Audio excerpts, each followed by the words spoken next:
Deuxième partie, la croûte continentale. Pour mettre en place la croûte continentale sur le profil topographique, je vais tracer le mot qui est la discontinuité entre la croûte et le manteau. J'affiche les isobates, qui sont des lignes de même profondeur. Si je veux connaître cette profondeur, il me suffit de cliquer avec le bouton gauche de ma souris sur une de ces lignes, et ici je suis à 30 km de profondeur. Pour simplifier le travail des élèves, j'ai placé quelques repères sur certains isobates. Voilà.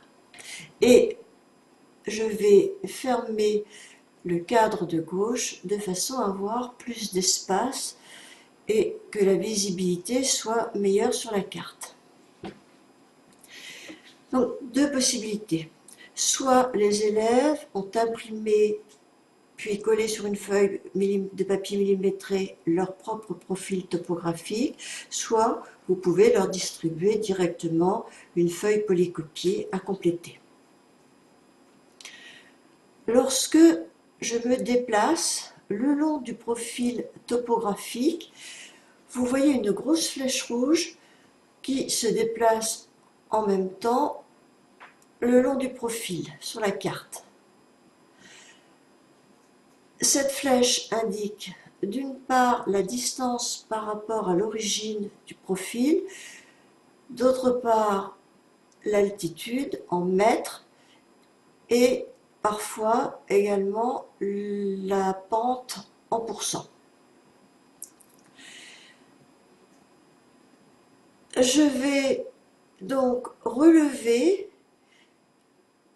à chaque passage sur un isobate, d'une part sa profondeur et d'autre part sa distance par rapport à l'origine. Par exemple, ici, je suis à 31 km de profondeur.